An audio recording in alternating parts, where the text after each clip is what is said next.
अस्सलाम वालेकुम नाज़रीन। उम्मीद है कि सब ठीक ठाक होंगे। ज़ैदी वायरल्स नंबर 1 में आज हम जो टॉपिक कवर कर रहे हैं, जिसके ऊपर आज हम बातचीत करेंगे, वो बहुत ही अहम ख़ास टॉपिक है जिसको कोई भी इस टाइम पे मीडिया, मेन स्ट्रीम मीडिया, कोई भी न्यूज़, कोई भी कवरेज उस टॉपिक को नहीं दी जा रही है। नाज़रीन, जिस टॉपिक पे बात करने लगे हैं वो दरअसल मलिक रियाज साहब और उनके बेटे के हवाले से कि बरतानिया में इनका जो है वो दाखिले पर पाबंदी लग चुकी है। ऐसा क्यों हुआ है? ये जब आप सुनेंगे तो आप भी एक दफ़ा हिल ज़रूर जाएँगे। नाज़रीन, मैं आपसे सबसे पहले एक सवाल करना चाहूँगी। ये इस तरह की चीज़ अगर किसी सियासतदान के साथ होती, किसी पॉलिटिकल पार्टी के साथ होती, किसी हुकूमती बंदे के साथ, इदारे के साथ, किसी भी के साथ होती, तो इस पर बहस बहुत ज़्यादा होनी थी। लेकिन एक बहुत पुरअसरार बात है कि इस बात पे बहस नहीं हो रही है। ऐसा क्यों हो रहा है? ये आप खुद से भी पूछें, मैं भी आपको फ़र्दर इसके बारे में जो है वो ब्रीफिंग्स देती हूँ। अब मैं आपको बताती चलूँ कि मलिक रियाज़ साहब के पास ये उनका गुड लक है, ये उनके पास जादुई कोई छड़ी है, कोई जादू है, कोई अलादीन का चिराग है, हम इस बारे में कुछ कह नहीं सकते।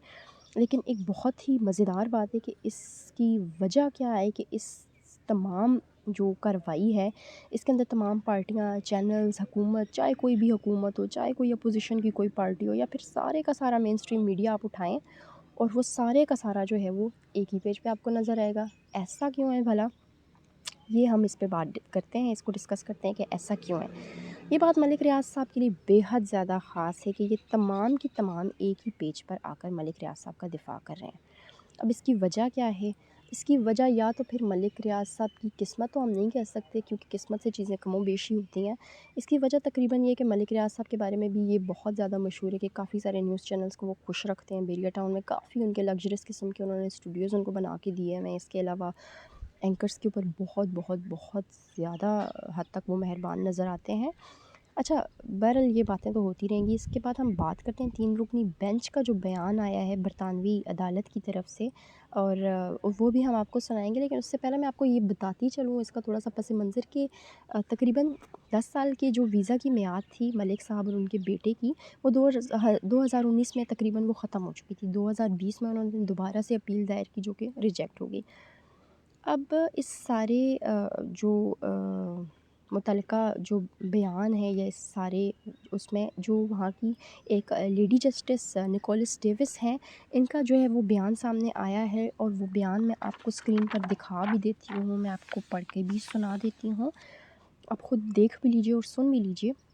वो बयान कुछ इस तरह से है कि whilst there has not been a criminal conviction against you, I am satisfied on probabilities that you have been involved with corruption and financial or commercial misconduct. यहाँ तक उन्होंने ये कहा कि मैं इस बात से मुत्तफ़िक हूँ कि आपके ऊपर कोई किसी किस्म का क्रिमिनल जो है वो कन्विक्शन नहीं है, कोई इस तरह का इल्ज़ाम नहीं है कि आपने कोई क्राइम किया हो, लेकिन आपने ये क्राइम ज़रूर किया है कि आपने फाइनेंशियल क्राइम किया है। आपने, आपके ऊपर फाइनेंशियल मिसकंडक्ट का इल्ज़ाम है और आपने करप्शन की है, आपने फाइनेंशियल क्राइम किया है। इस वजह से आपको यूके से बाहर धकेलना या यूके में दाखिल ना होने देना ऐन मफ़ाद आमा है।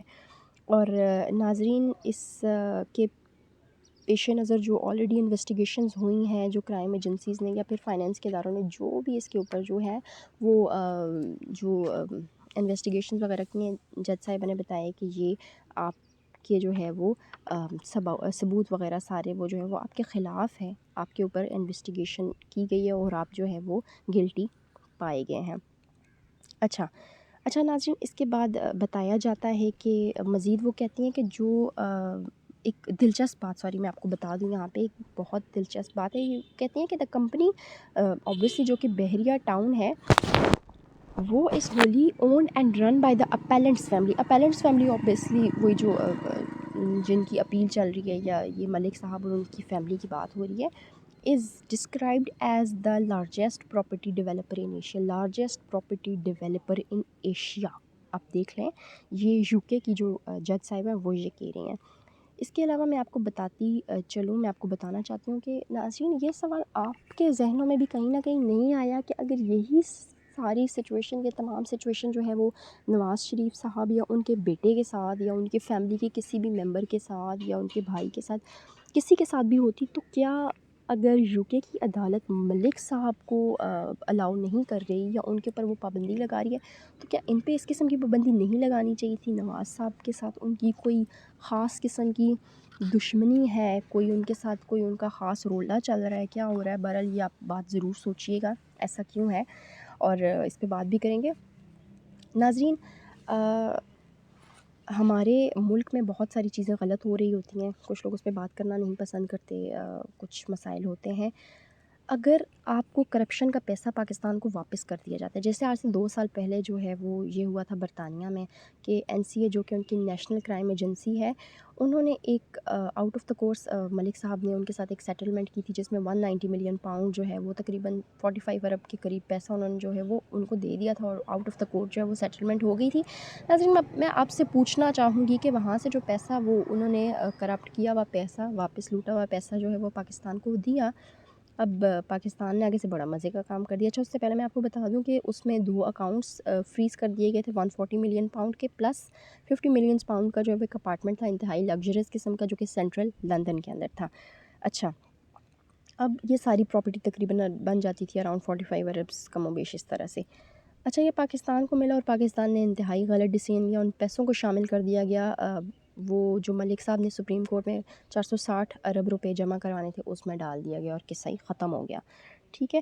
اب ناظرین، میری یہاں پہ ایک فریاد سمجھ لیں آپ، ریکویسٹ کے لیں، کچھ کے لیں۔ ناظرین، عمران خان صاحب کا نریٹو ٹوٹلی یہ ہوتا ہے کہ اس ملک کا سب سے بڑا مسئلہ ہی کرپشن کا ہے۔ اب جب کرپشن پکڑی گئی ہے، ملک ریاض صاحب پہ پروو ہو چکی ہے NCA سے، جہاں جو نیشنل کرائم انویسٹیگیشن جو انہوں نے کی ہے نیشنل کرائم ایجنسی نے، وہ جس کو وہ بہت مانتے ہیں، جہاں کی عدالتوں کی وہ مثالیں دیتے ہیں کہ یہ بہت اچھے ہیں، ان کا عدالتی نظام بہت زبردست ہے، وہاں سے وہ چیز پروف ہو چکی ہے۔ تو آپ کیا کر رہے ہیں؟ میرا سوال ہے کہ آپ اس بارے میں کیا کر رہے ہیں؟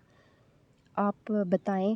آپ ان کو سزا دینا تو دور کی بات، اگر آپ ان کے بارے میں چند جملے بھی کہتے ہیں ان کے خلاف تو ہم آپ کے لیے بحیثیت قوم ہمیں آپ پر فخر ہوگا۔ ناظرین، امید ہے کہ آپ کو آج کی ویڈیو پسند آئی ہوگی۔ ناظرین، دعاؤں میں یاد رکھیے گا، چینل کو ضرور سبسکرائب کیجیے گا۔ بہت شکریہ، اللہ حافظ۔